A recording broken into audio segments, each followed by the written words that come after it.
Das Video kommt vielleicht ein bisschen spät. Wir haben schon fast Ende Januar. Aber ich habe mir gedacht, dass ich ein Video mache, wo ich meine ganzen Arbeiten und was ich alles so gemacht habe in 2025. Ich glaube, das ist ganz interessant. Ich habe das Video nämlich vor ein paar Tagen bei Kristen gesehen. Man kennt sie auch unter Little Tiny Egg. Ich mag ihre Videos und ihre Kunst wirklich sehr und ich habe mir danach gedacht, dass das eigentlich eine coole Videoidee wäre und habe mich gestern Abend hingesetzt und habe so geschaut, was ich alles dieses Jahr geschafft habe. Es war auch irgendwie emotional, weil es auch irgendwie ein nicht ganz so schönes Jahr war, aber auch ein trotzdem super schönes Jahr. Ich würde sagen, wir fangen direkt an und zwar mit dem Januar. Im Januar habe ich direkt ein kleines Bild gemalt. Das sieht man hier oben auch. Da habe ich einfach random irgendwelche Objekte gemalt, die ich in meinem Zimmer gesehen habe oder die ich irgendwie malen wollte. Als nächstes habe ich eine sehr beliebte Skizzenbuchzeichnung gezeichnet. Die ist ein bisschen viral gegangen und aus der Zeichnung habe ich auch Sticker gemacht und die waren sehr beliebt und es hat mich super gefreut. Dann habe ich wieder im Skizzenbuch gemalt. Ab und zu male ich gerne in Skizzenbüchern mit Öl und ich hatte super Lust, einen Granatapfel zu malen. Ich habe davon auch Prints gemacht, ein viktorianisches Puzzle. Das habe ich auch gemacht. Das hat wirklich sehr viel Spaß gemacht. Ich glaube, dazu habe ich auch ein Video und das kam auch sehr gut an. Dann habe ich noch so eine kleine Valentinstagskarte gemalt. Die fand ich auch irgendwie süß, simpel, aber irgendwie niedlich. Und Ende Januar wollte ich eine Idee aus Papier bringen. Und daraus wurde dann auch später ein großes Ölgemälde. Das wird man dann auch noch sehen. Aber das waren so eine Art Skizze mit Öl. Und die fand ich auch sehr cool.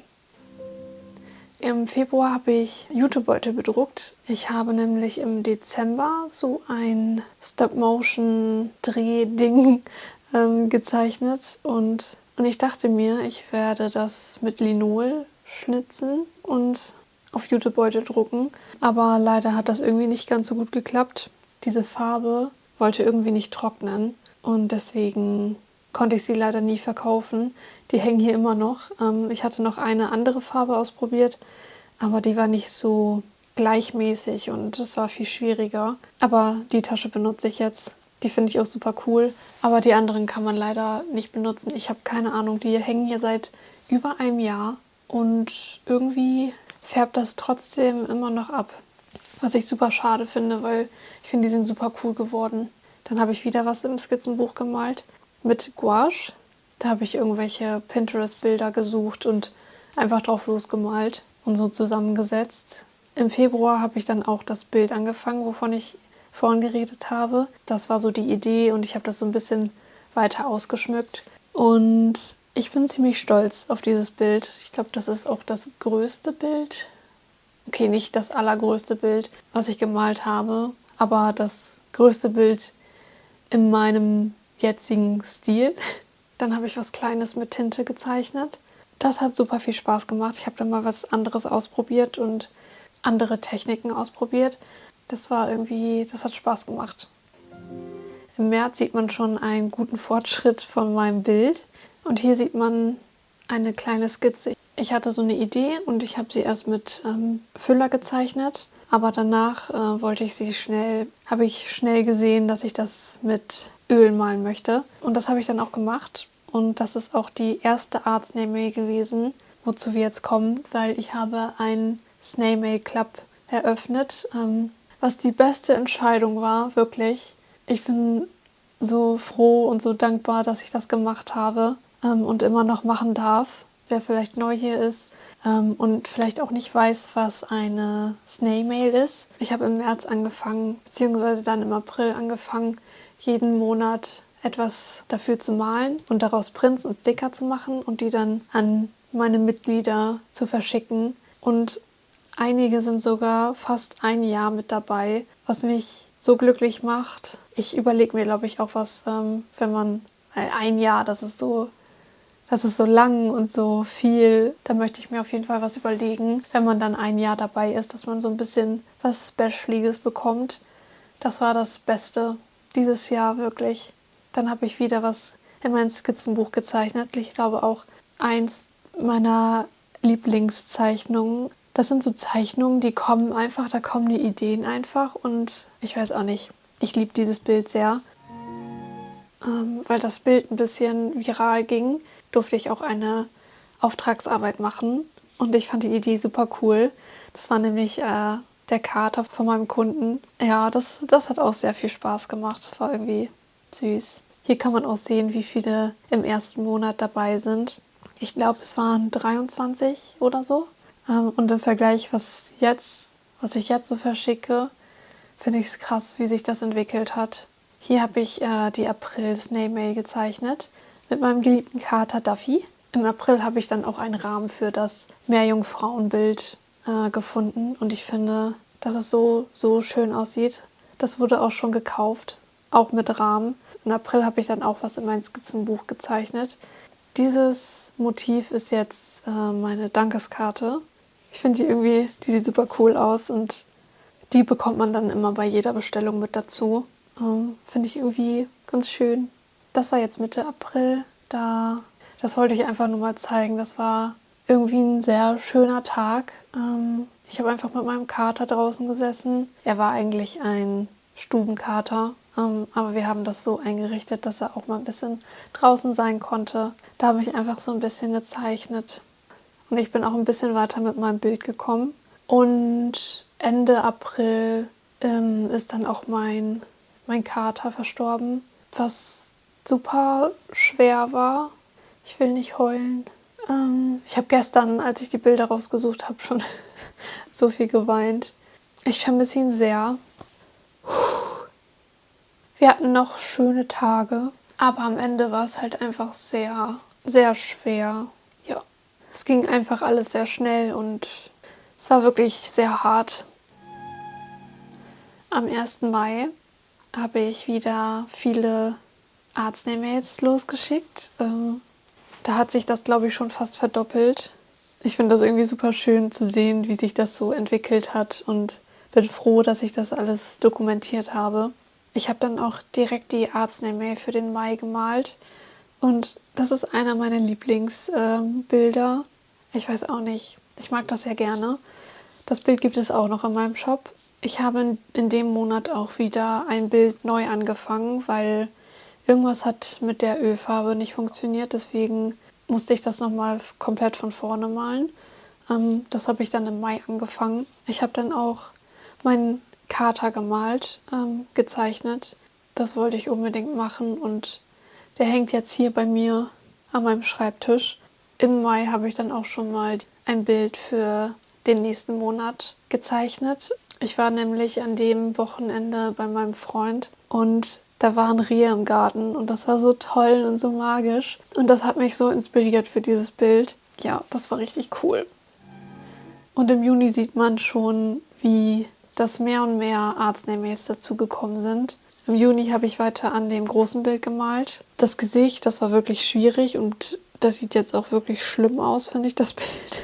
Aber man muss dem Prozess vertrauen und das habe ich getan irgendwie. Ich habe dann die Juni-Snail-Mail gezeichnet. Das waren dann 2 Zeichen, also einmal nur die Outlines und einmal, wie ich es ausgemalt habe. Das mochte ich auch super gerne.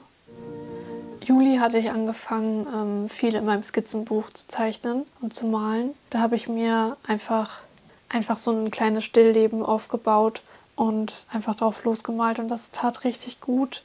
Ich habe dann jeden Tag ein bisschen was in mein Skizzenbuch gezeichnet oder gemalt. Das habe ich auch gefilmt. Finde ich auch ein sehr cooles Video geworden.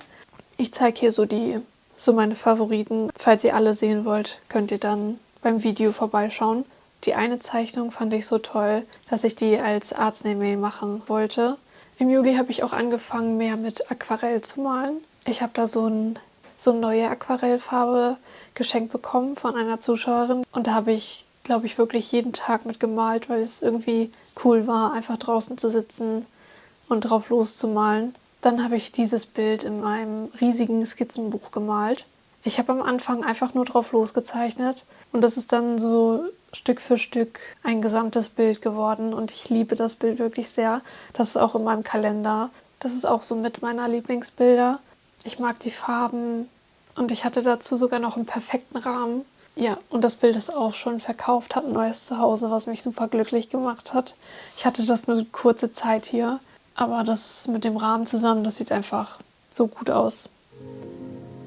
Und hier sieht man auch, wie die Arzneimail aussieht für den August. Ich habe dann auch ein kleines Bild angefangen, weil ich irgendwie Lust hatte, eine Eule zu malen. Ich finde Eulen irgendwie super magisch und super mysteriös und ich weiß auch nicht, ich finde die irgendwie super schön. Das ist jetzt nicht unbedingt was Gemaltes oder so, aber an dem Tag war die Mutter von meinem Freund zu Besuch und wir haben zusammen Linol geschnitzt. Es gab lecker Matcha und wir haben einen leckeren Kuchen gebacken und ich finde, der sieht so toll aus und der war auch super, super lecker. Das wollte ich einfach mit reinnehmen. Dann habe ich noch eine Geburtstagskarte gemalt für meinen Papa. Geburtstagskarten male ich eigentlich irgendwie super gerne. Da male ich immer irgendwelche Landschaften. Ist auch irgendwie immer eine schöne Abwechslung. Und hier sieht man den Linoldruck. Den habe ich an dem Tag nicht mehr geschafft, deswegen habe ich den ein paar Tage später fertig gemacht. Ende August habe ich dann auch das nächste Bild gezeichnet für die Arzneimail. Das mochte ich auch super, super gerne. Und am 3. September habe ich das Bild fertig gemalt. Ich bin super, super zufrieden und glücklich, dass ich es fertig bekommen habe, weil es doch ein großes Projekt war.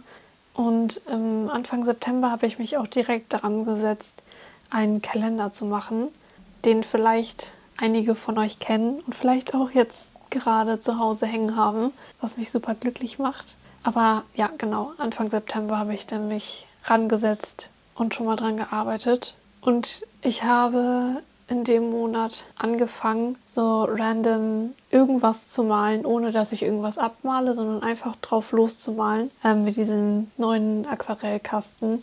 Ich habe das immer schön draußen gemacht. Das war auch noch so Ende Sommer. Und das habe ich super, super gerne gemacht. Da war ich wirklich jeden Tag draußen und habe einfach irgendwas gemalt und da kam irgendwas raus, was ein bisschen crazy aussieht, aber ich mag das. Im September habe ich auch das Bild zu Ende gemalt, was auch das Cover ist von meinem Kalender. Das Bild mag ich auch super, super gerne und ich bin froh, dass ich mich nochmal dran gesetzt habe, um das nochmal zu malen. Und Ende September habe ich für den nächsten Monat die Arzneimail gemalt und ich glaube, und das ist auch so einer meiner Lieblinge. Das Bild gibt es auch noch in meinem Shop. Ich mag das sehr, sehr gerne und davon habe ich dann so Sticker-Sheets gemacht und einen schönen Print. Das sollte so ein bisschen die Herbststimmung hervorheben. Ja, ich mag es wirklich sehr gerne. Im Oktober sind die Testkalender angekommen. Da war noch alles gut. Da war ich super zufrieden und glücklich und habe mich gefreut, dass es endlich losgeht. Dann habe ich wieder was in meinem großen Skizzenbuch gemalt. Das macht super Spaß, da drin einfach drauf loszuzeichnen, irgendwelche Objekte. Im Oktober habe ich dann auch schon die Arzneimail für den November gemalt. Ich mag das Bild sehr gerne. Ich hatte die Idee schon sehr lange. Ich hatte das Referenzbild eigentlich schon fertig gemacht, aber irgendwie hatte ich nie die Motivation, das zu zeichnen oder irgendwas hatte mir gefehlt. Deswegen, ja, aber so finde ich es wirklich richtig schön. Und im November sind dann die ganzen ersten Kalender gekommen. Ich habe mich eigentlich am Anfang gefreut, aber dann hat sich doch schnell herausgestellt, dass da viel schiefgegangen ist. Da gab es viele Fehldrucke und ich war ein bisschen überfordert. Das war schon eine schwierige Zeit, weil das war das erste Mal, dass ich sowas gemacht habe und mit so vielen Bestellungen, Vorbestellungen, was ja nochmal was anderes ist. Das heißt, die Menschen haben schon bezahlt und warten jetzt einfach nur noch darauf. Ja, das hat mich einfach super gestresst. Dann habe ich wieder was in mein großes Skizzenbuch gezeichnet. Und im November habe ich auch angefangen mit dem Bild hier. Und ich freue mich schon sehr, das weiterzumalen. Ich werde das wahrscheinlich aber erstmal noch trocknen lassen. Und wenn ich in unserer neuen Wohnung bin, dann kann ich da ganz in Ruhe das Bild dann fertig malen. Im November habe ich kaum gemalt. Ich habe zwar das Bild angefangen, aber sonst habe ich tatsächlich nicht so viel malen können, wegen auch dem ganzen Stress, wegen den Kalendern, weil die kamen dann erst Ende November an. Aber ich habe dazu auch noch ein ganzes Video gemacht, da kann man das ein bisschen besser verstehen. Aber ja, Ende November kam die dann an und dann habe ich versucht, in den 2 oder 3 Tagen das alles zu verschicken. Es war auch sehr stressig, aber ich war dann einfach nur froh, dass sie da waren und dass ich sie endlich losschicken konnte. Der Monat war einfach sehr anstrengend für mich und ich hatte sehr viel Druck und Stress. Den habe ich mir auf jeden Fall selber gemacht, aber es gab die Druckerei, das war irgendwie ätzend. Und die Dezember-Snail-Mail habe ich dann auch gemacht. So eine coole Faltkarte. Das wollte ich schon immer machen. Und das war auch sehr viel Arbeit, weil ich habe zwar so eine Maschine, die das ausschneidet, aber es war trotzdem sehr, sehr viel, weil ich dann über 300 davon drucken und ausschneiden musste und falten. Und ja, aber hat sich auf jeden Fall gelohnt. Ich mag die Idee immer noch sehr gerne und ich finde, es sieht sehr cool aus. Dazu hatte ich auch einen kleinen Sticker und ein Lesezeichen gemacht. Im Dezember habe ich dann weiter an dem Bild hier gemalt. Ich freue mich schon sehr, das bald weitermalen zu können. Fängt es an zu schneien? Nee. Im Dezember hatte ich einen Fineliner in meinem Adventskalender und damit habe ich wieder in meinem großen Skizzenbuch gezeichnet. In dem Monat sind auch meine neuen Ölfarben angekommen und die habe ich direkt ausprobiert und ein Porträt von mir gemalt. Und ich mochte das super gerne. Es hat super viel Spaß gemacht, damit zu malen. Damit habe ich auch dann direkt ein kleineres Bild gemalt. Ich hatte schon ewig hier so einen Glasrahmen hängen. Den habe ich auf Vinted gefunden und habe mir schon direkt gedacht, dass ich das gerne bemalen wollen würde. Das Bild mag ich auch super, super gerne, weil das so special ist, dass man das so aufhalten kann und dass es von allen Seiten bemalt ist. Und was ich noch gemacht habe, sind so Filzornamente, die man irgendwo aufhängen kann, wie zum Beispiel an einen Tannenbaum. Davon habe ich sehr viele gemacht. Hat super viel Spaß gemacht. Und im Dezember haben wir tatsächlich auch die Zusage für unsere neue Wohnung bekommen, wo wir jetzt Ende Januar, Anfang Februar einziehen, wo ich super gespannt bin. Und Ende Dezember habe ich dann wieder was für die Art Snail Mail gemalt. Das ist ja die Januar Snail Mail, aber sie wird ja erst am 1. Februar verschickt. Und da dachte ich mir, weil im Februar der Valentinstag ist, dass man dann so was Süßes, quasi so einen Valentinstagsbrief bekommt. Und ich mag das Bild einfach gerne.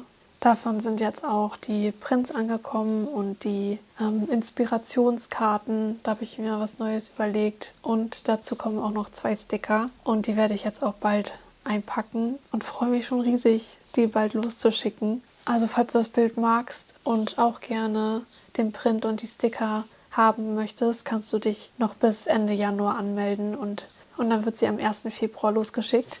Ja, ich freue mich schon sehr drauf. Und das war es jetzt. Ich weiß gar nicht, ob das jetzt viel war oder wenig oder ich kann das ganz schwer einschätzen, aber ich bin eigentlich relativ zufrieden und finde es irgendwie cool, was für Bilder ich gemalt habe. Und ich bin super gespannt, was ich dieses Jahr so malen werde. Ich freue mich, wenn das Bild fertig ist und bin gespannt, was ich noch so malen werde. Also es war sehr viel dieses Jahr.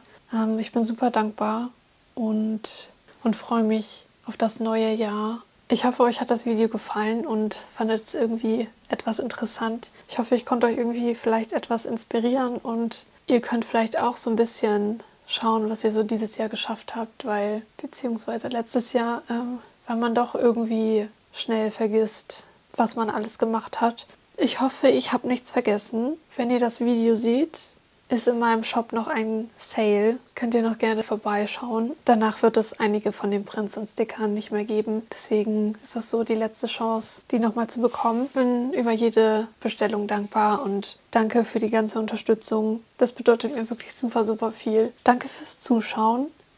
Ich hoffe, es hat euch gefallen und ich hoffe, wir sehen uns das nächste Mal wieder. Tschüss!